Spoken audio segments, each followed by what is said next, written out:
Hi guys, welcome to Butte Mountain Homestead. Thank you for joining today's video, or watching today's video. Today I'm mixing it up a little bit because we have our blueberries are in season here, and we have U-Pick farms where I live locally. So I ran into town and picked up a bucket, which ended up weighing, the blueberries ended up weighing 5 pounds 9 ounces. So pretty good deal. Blueberries are my husband's favorite fruit of all time. So I picked out the best ones for him to eat fresh. I mean, they're pretty good size. So, and those are the darker ones are the most ripe. So there's some unripe, a little bit unripe ones, but they'll be fine. He doesn't care for jams and jellies that much just because he doesn't eat them.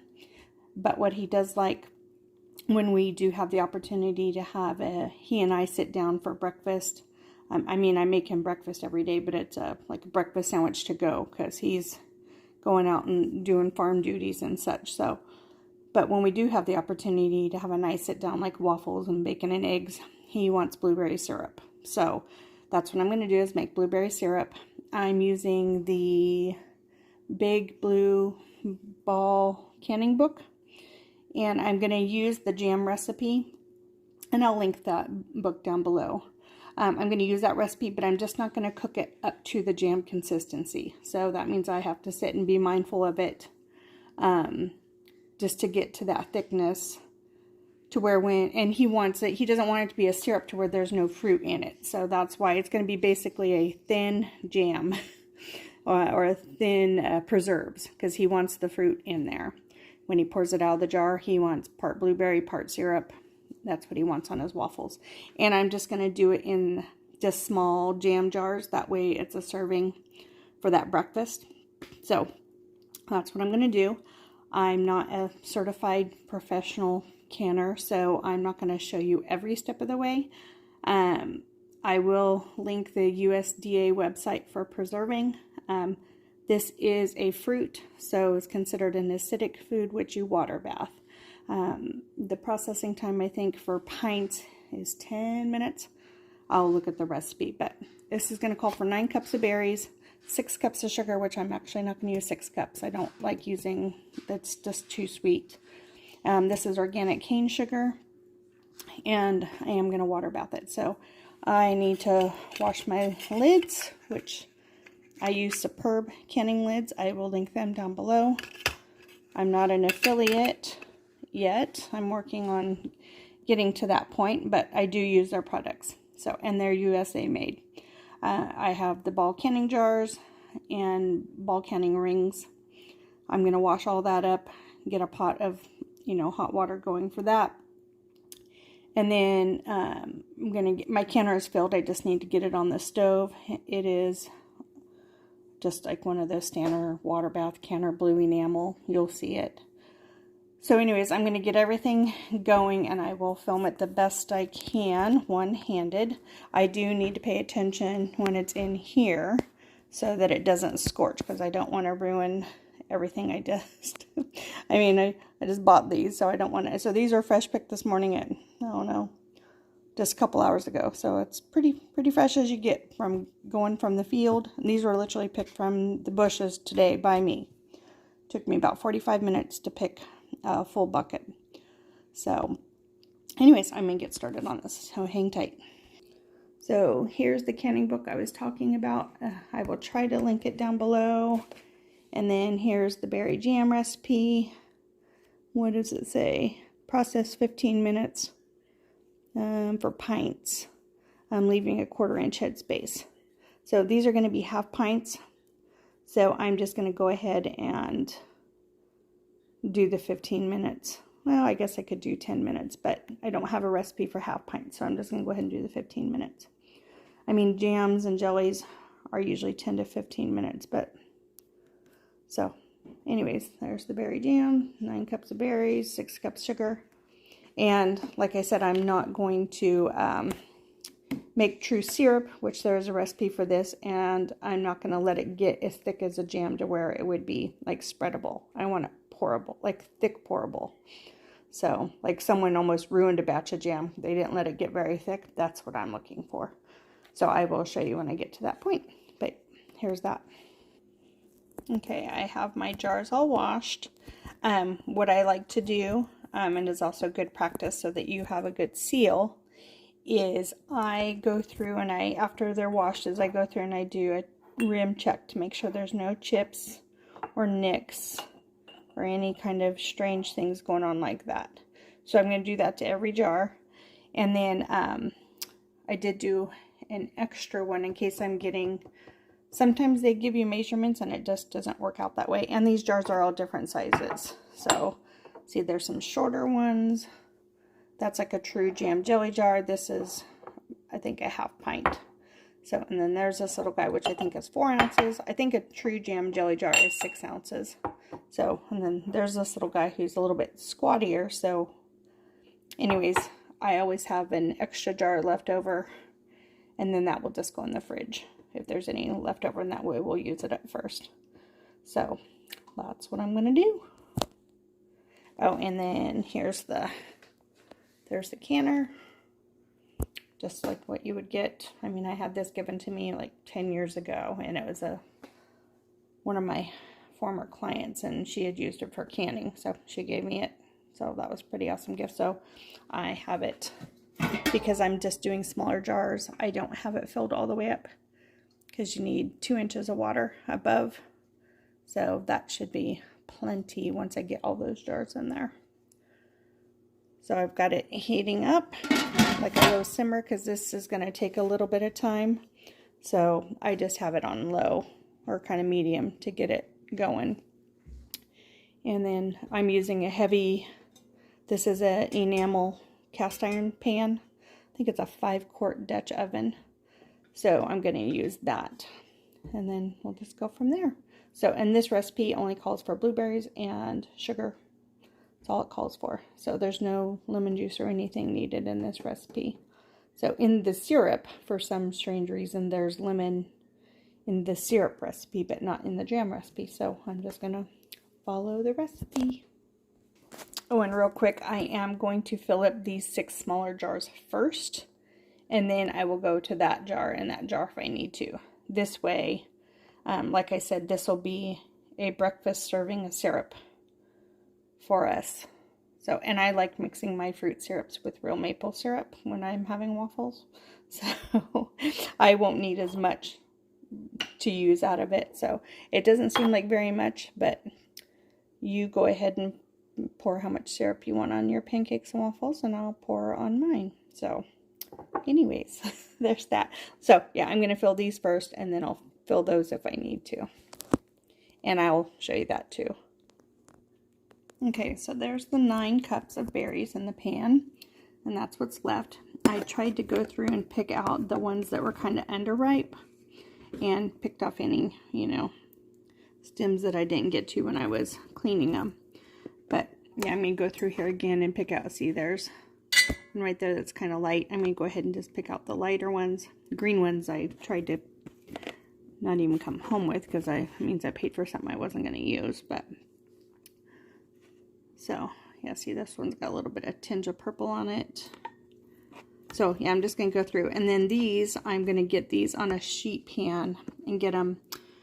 You freeze them in a single layer. I put them on wax paper and freeze them in a single layer. And that way they don't stick together when you put them in a quart bag to put them in the freezer. So that's what I'm going to do. I might make him, he likes a dessert called blueberry dump cake that uses blueberries, sugar, a cake mix, and butter. And that's it.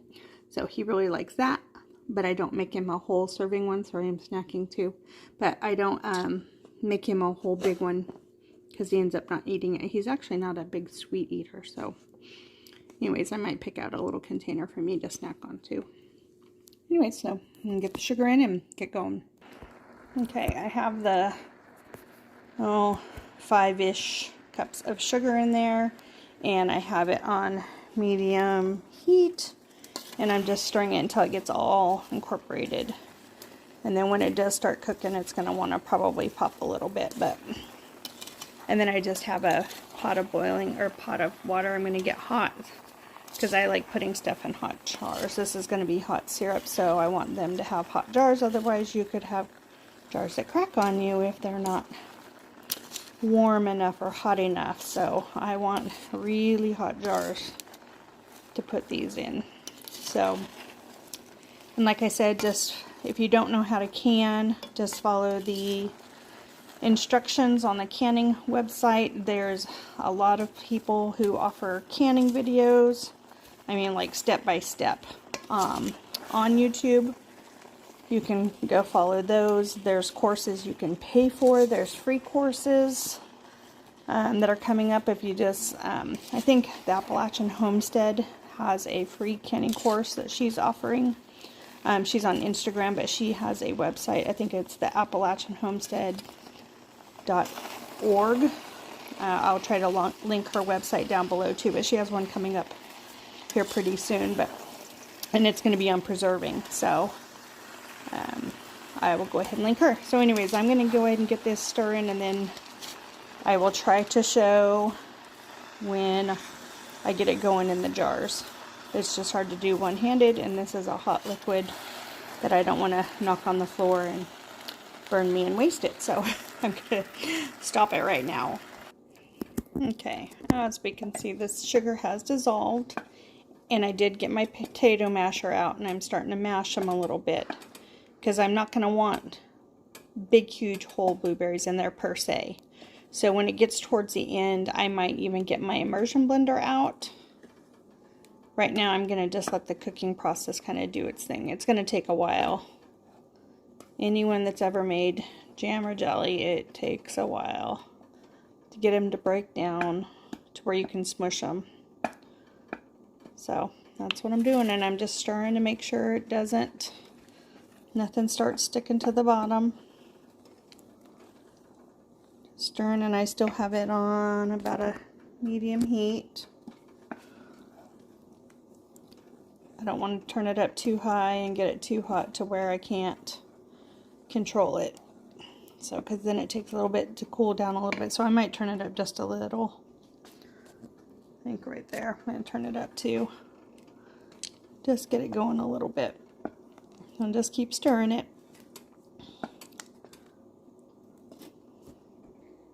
And of course I had to make me a nice coffee to get me through this. So preserving season is only beginning. So August I'm going to be swimming in tomatoes and everything. So it's, here we go. Okay, I went through with the immersion blender and just did it pretty. I mean, I did leave some chunks, as you can see, because like I said, I do want chunks to be in there when I pour it out of the jar. So, and it's getting that really dark. I mean, it's not even close to, but it was getting a little too high, and it was starting to boil up to the top, and I didn't want it boiling over, so I did turn it down. I'm going to turn it back up again to medium. But see, it's, if I leave it alone, it's at a pretty good low boil. I'm going to turn it up, and you just have to sit and just stir it and watch it. And yeah, there's lots of chunks, but it's not all.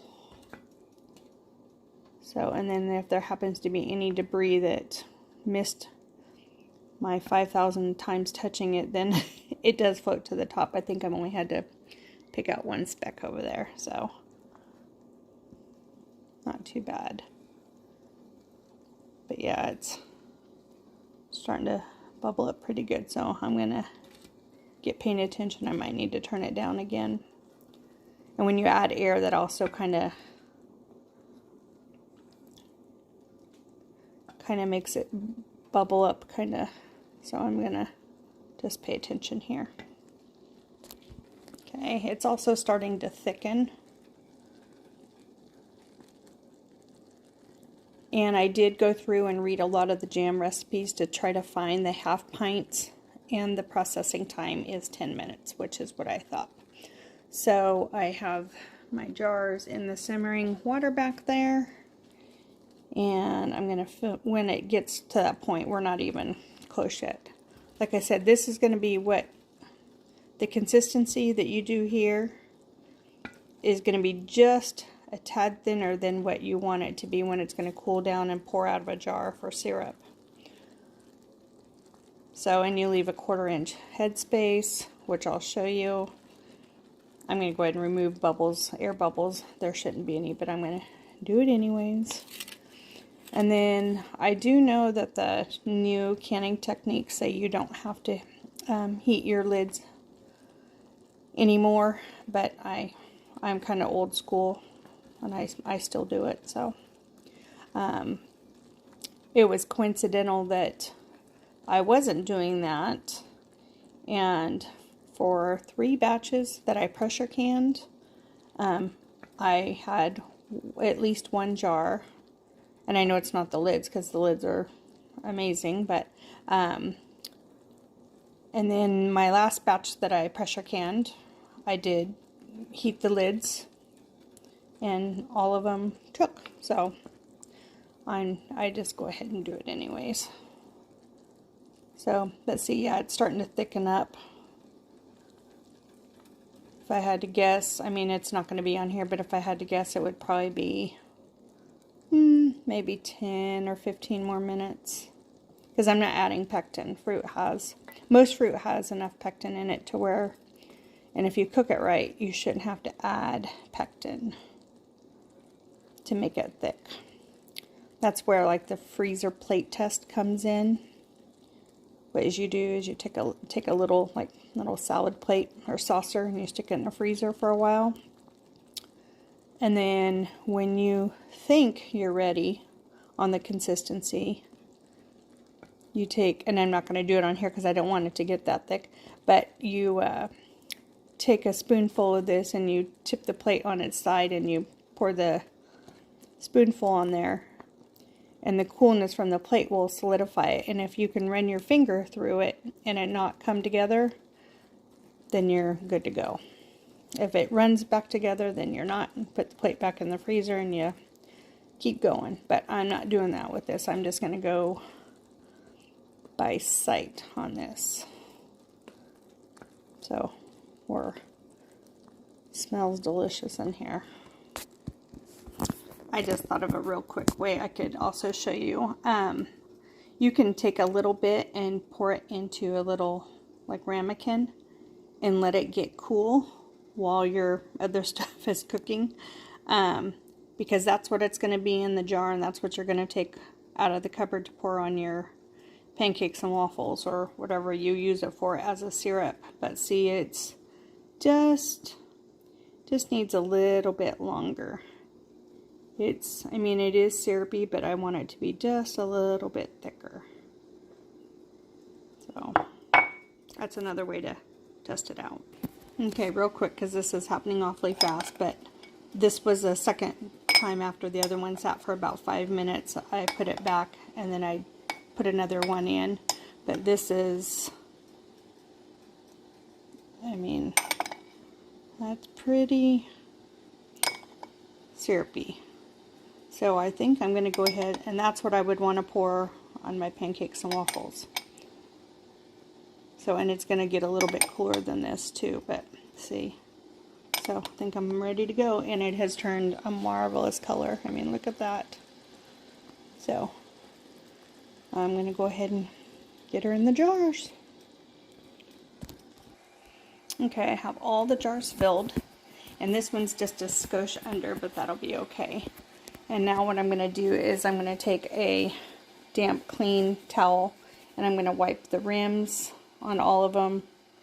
I'm going to actually do it more carefully, but this means that there's nothing sticking to them to where the lids won't seal. So I'm going to go ahead and do that real quick, and then I'm going to get the lids on. And you can already tell that, you can already tell to see it's starting to thicken up. So that's be perfect for, yeah, they could have probably used a little bit more. That one is okay, but they could have used a skosh more, but they'll be okay. So, yep, I'm going to go ahead and get these cleaned and get the lids on, and then I'll get them in the canner. Okay, they're all in the canner. I'm going to go ahead and get this going up to a rolling boil. And then once it gets to a rolling boil, then I will set my timer and kind of keep it from not being too hard of a boil, but just a rolling boil. So I just turned it up, so it's getting ready. I'm going to go ahead and put the lid on it and kind of speed things up. Oop. Okay.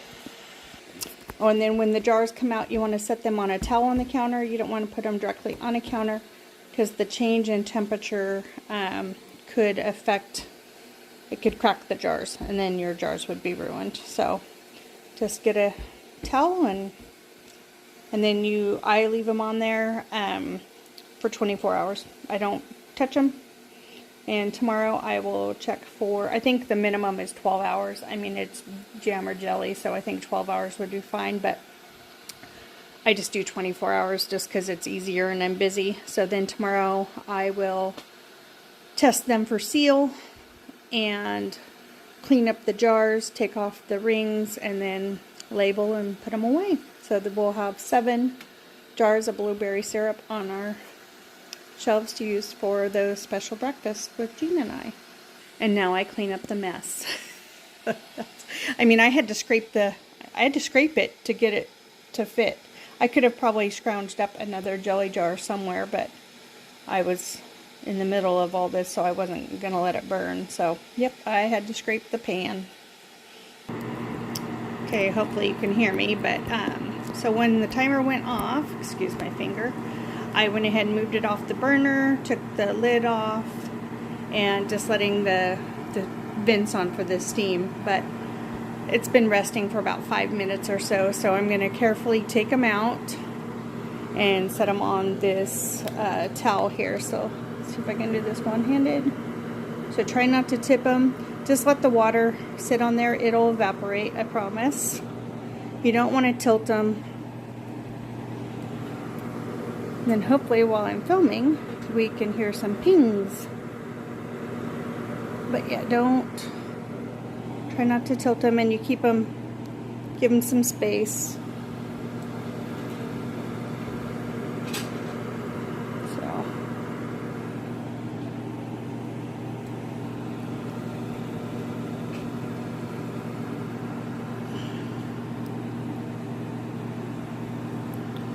But yeah, that water evaporates on the top, so you don't have to. I used to tilt it off until I researched that you really don't want to change in much on the jars. Just let them do the. Oh, I heard one. 6 more to go.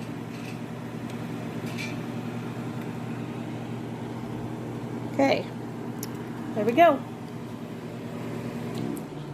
So those are now going to sit for 24 hours, and tomorrow afternoon at this time I will check them all for seal, clean them up, take the bands off, because you want to store them without the bands on, because if the lids were to fail with the bands on, you really wouldn't know it, and you don't want to be eating something.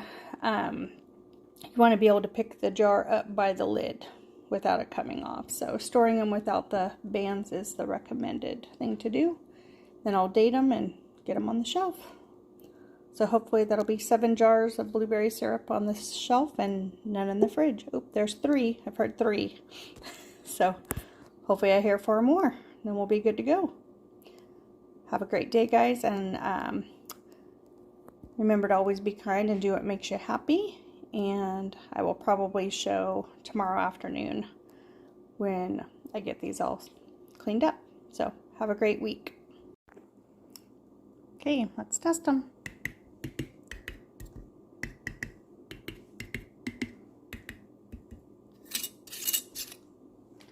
I'm only doing this because this one sounds different, but it also has a bigger headspace. But yeah, see, and I can't even pry it off, so it's good.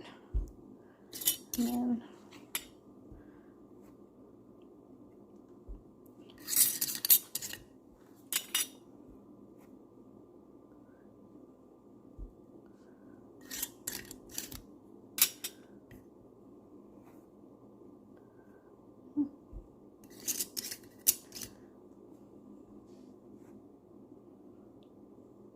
Yeah, trust me, if that lid was loose, that'd be falling on the, I mean, I'm literally lifting it by the jar.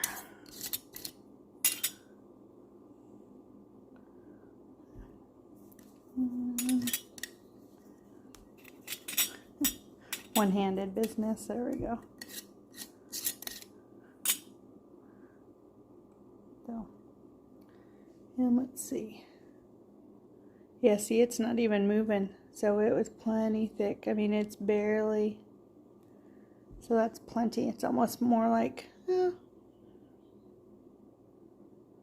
it's moving. Not really, but that'll work. So at least it's not too thin.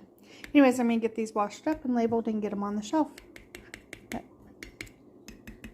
see, now it sounds fine. And there's none that are raised. So, I'm calling it done.